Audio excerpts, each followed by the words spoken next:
Hi guys, welcome to the floral napkin tutorial. I'm excited that you'll be making some beautiful spring Easter floral napkins.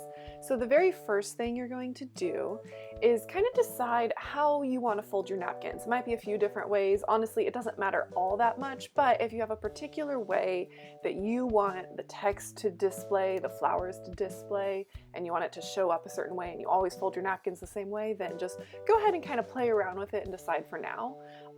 But you'll see here in a second how I end up doing my design. You do whatever you want. This is your napkin and go nuts with it.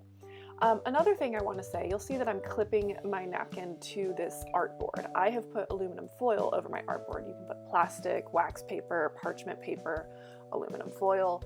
I would recommend not going just with paper or cardboard because the wet paint will dry to anything paper or anything that can be dried to and kind of stick to it, and so when you peel it off you'll see you have that paper kind of behind the napkin. So just only use things that wet does not stick to. With your floral napkin kit, you will have gotten 4 stencils for the word flower in different languages. Bloom is German. I don't know how to pronounce it, but it is German.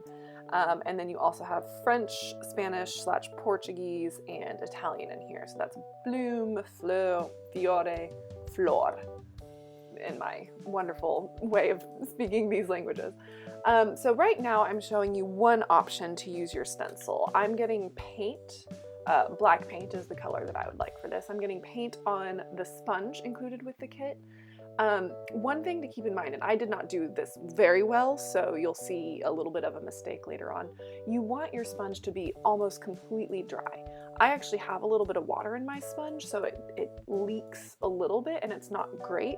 We can fix it later, but you want your sponge to be almost dry. So use your paper towel, wring out all of the moisture of your sponge, and use basically a dry sponge to blot on top of this stencil. Watch the top and bottom because if you've cut your stencil apart, then you will have a very little clearance and you don't want your paint to kind of splatter up or down. If it does, that's fine. You can always incorporate that into your design, but just be wary of that. You can see here that my bee is a little bit expanded, and that's because I had a little bit of water and then later I wrung it out. So you want to be pretty much no water because this particular napkin is a polyester napkin and it just really soaks up moisture, so it'll spread real far if there's any moisture. Later in this tutorial, you'll see a different way of putting this text in here where I use a fabric marker. That's another option. It gives it a little bit more of a dainty line. So it's just up to you what you have on hand. You don't need to go buy a bunch of stuff. You can use paint, you can use a fabric marker, you can use a regular permanent marker, but I do warn you when you wash it, it fades a little bit. It's not permanent when it comes to like washing it in fabric. So, you know, up to you on what you want to do, but do know that things that are intended for fabric or permanent paints are going to be best for you. So I've kind of skipped over what I'm currently doing. I'm using my filbert brush, that's the name of that kind of rounded brush, and I'm creating these floral shapes. So I get some paint on my brush and then I just put the rounded shape off at the end and kind of swoosh it inward. And I do this, you know, 6 times, 5 times, however many petals you want your flower to have, and then just kind of go over it again and again. And any mistakes you make here, not a big deal because you can go back later and fix anything. So if you have too much water on your brush and it expands really dramatically, not a problem. You can just put another flower there or make your flower bigger or whatever it is you need to fix it. So don't be too worried if you splash here, make a squirt there, it goes nuts and you're messing everything up, and not a huge deal because this is your flower design and you can go and fix it later. I do recommend doing just one color each round. You'll see that's how I'm doing it. So I'm doing my light blue color first and just kind of making a few different flower shapes. You can do any version of flower shapes that you want. It can be big petals like this. You'll see I do a couple different types, really thin petals at the top there.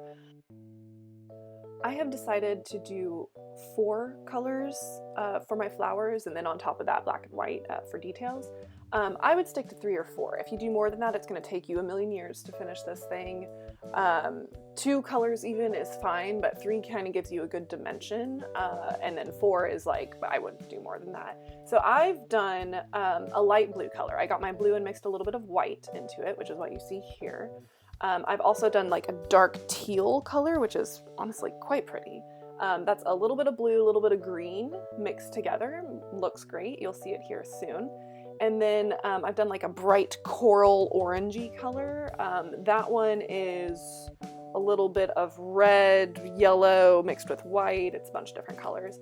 And then on top of that, I've done kind of a marigold color, which is actually just how the color comes. I didn't mix it with anything, but you'll see how that looks here in a minute. So I've chosen those 4 colors, and then on top of that I do a little bit of black, as you can tell with the bloom wording there, and then I do a little bit of black on top of the flowers, and then a little bit of white for detail. Those are last. You dry it before that.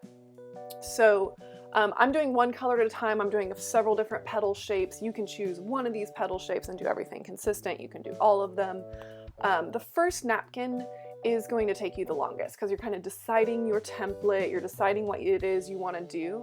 All of the other napkins should be a little bit faster, but each of them is going to be unique. You can change it up for all of them. You can use different colors for all of them, or maybe only 1 color for all of them. Maybe you have 1 napkin that's all blue and 1 napkin that's all red. So you kind of make this up as you go. This is yours. You're going to have a set of 4. And you do whatever you want. It's gonna be really, really cute no matter what you do. And don't worry about making huge mistakes because you can go back later and fix them. So if you don't like how a flower looks, just leave it, come back to it later. Sometimes it helps, I don't do this in the video, but sometimes it helps even to turn your canvas upside down and look at it from a different point of view. That's an artist's trick. That can really help you see it differently and kind of make decisions based on that later. But don't freak out if anything goes wrong. You've got time.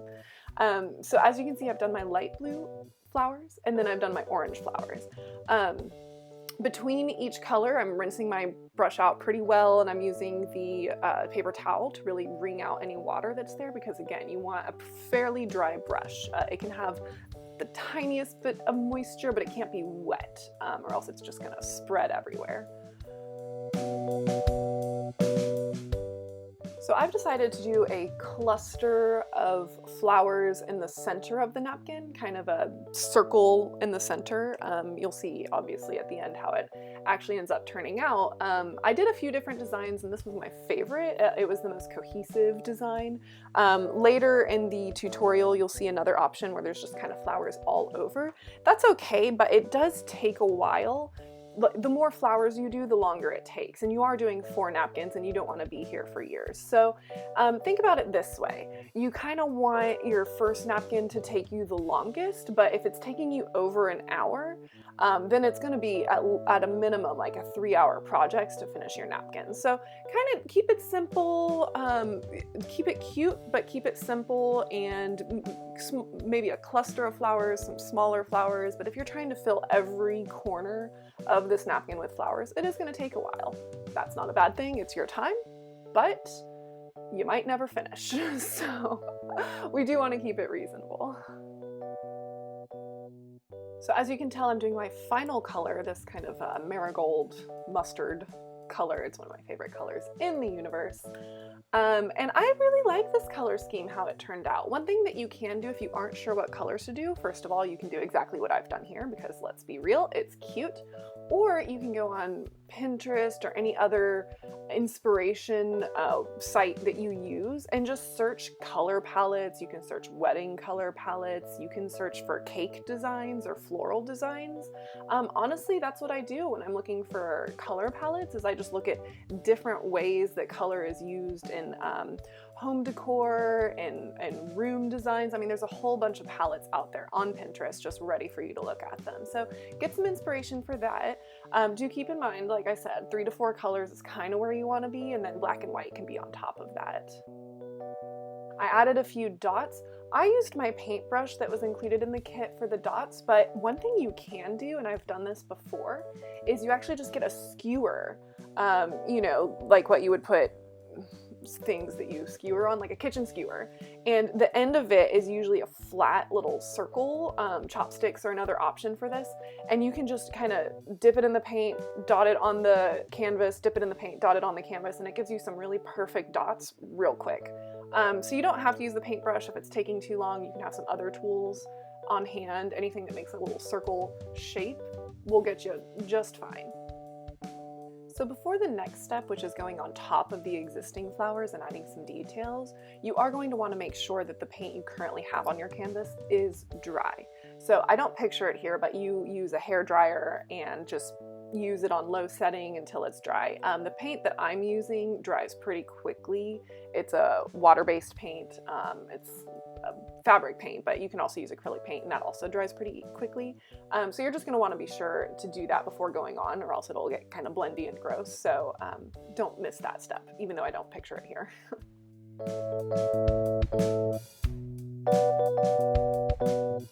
And you'll see the other thing I'm doing is getting contrasting colors on top of the existing flowers. So this is just kind of the dimension I was talking about. This is where you can go in and fix any mistakes that you've made before. So if you have some flower that the liquid kind of expanded, then you can make it a bigger flower. Ways of doing this is I get contrasting colors and I go around the edge of the petals with a little bit of a fringe to give it, you know, a little bit of dimension there. Or you can go from the center of the petals and have it fan out. Like what I'm doing right now. You can do little dots in the center. I mean, just kind of pause and zoom in here and see what all I've done. And then you can obviously expand way past that and try so many other things. But this is where you can fix your mistakes and you can make it look just that much more dimensional.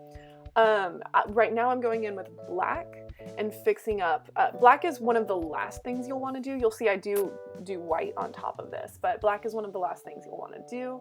I'm just giving it some last minute kind of deeper dimension. Black really will pop, so you'll see these details, but it really adds something. I do recommend going in with a darker color, whether it's a navy or a black or something like that, and giving it some dimension. And then I'm also going to go to my text here where it did expand a little bit due to moisture, and I'm going to tidy that up very delicately. This is where you want to be careful because it is pretty obvious you're working with black and it says a word, so you want it to be a legible word at the end of this. So because this was a stencil and there's some sections of the stencil where it had to stay together, so there's a little break at the top of the B, there's a little break at the top of the L. I'm choosing to go in and fill that in at the moment. You can leave it empty. It's really just however you want it to look, but you can kind of make this more decorative, however you want it to look. If you want to thicken it up, if you want to close those gaps, if you want to add some details or little dots around the side, that's up to you. Ta-da! It looks so good! And on to the other three. So what I'm showing you right now is just a different variation of a layout you can do. This one I'm using a fabric marker. This marker is specifically for fabric. It's supposed to stay color fast in the wash. So I don't recommend using any type of Sharpie or anything. It really should be something that is made for fabric, that is made for when it washes, it's going to stay black and permanent. So I got this from, I think I got it on Amazon or Michaels, one of those, but they're around, just fabric marker. I'm using the fine tip and I'm just tracing in the stencil right now, and then I'll go back later and fill it in more nicely with a little bit of paint, although you could just stick with the marker. It's up to you. You can play around. You'll have some test fabric with your kit, so you can play around with it. So I mentioned this earlier, but it really is true. The first napkin is going to take the longest because that's the one where you're kind of figuring out how to make the flowers, what kind of details do I want, what's the layout, and that kind of thing. Your next 3 napkins should be a little bit faster, but you do want to take your time with it. You want to make sure that you're doing your best job. It is going to last forever. So you just want to make sure it looks good. So do give time to do those. Don't rush through it. This is, I would say in total about a 2-hour project.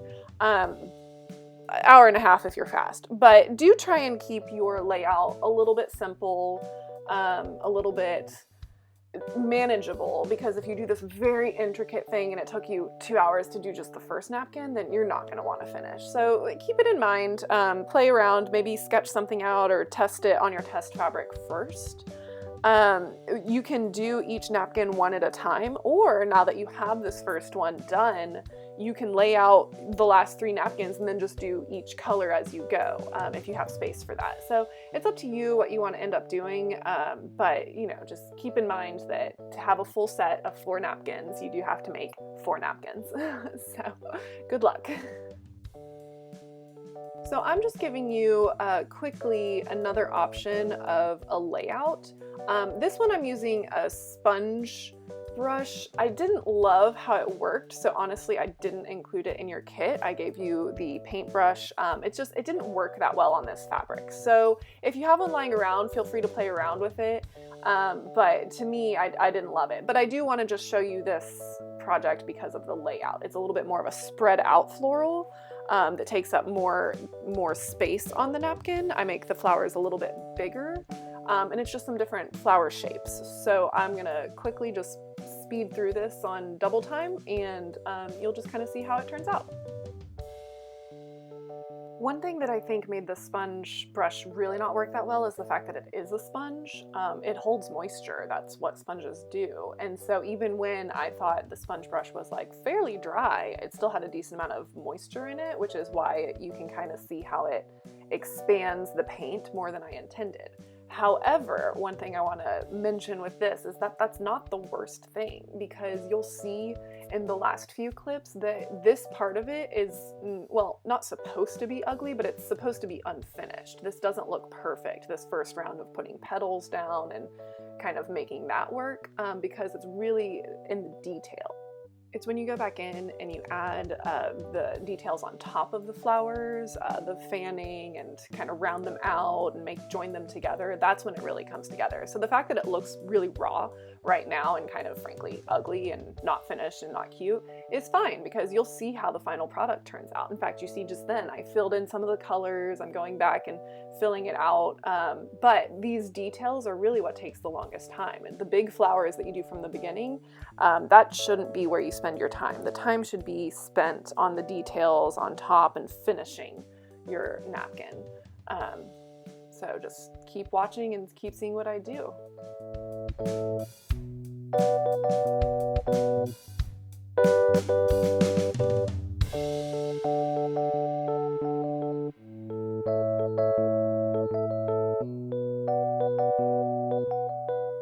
And preparing for the details on top, I used a hairdryer to make sure that the paint that was already on there was dry. And then I come in with the same colors I've been using, and I just go on top of what's there. I add little petals, little strands that indicate texture, just those details on top. Think of flowers, look on Pinterest, get some inspiration of what you want it to look like, and then just kind of go with it. And again, if you make a mistake, that's fine. Just incorporate that into the new flower. Make it bigger, make it wider, make it whatever it is the mistake made you do.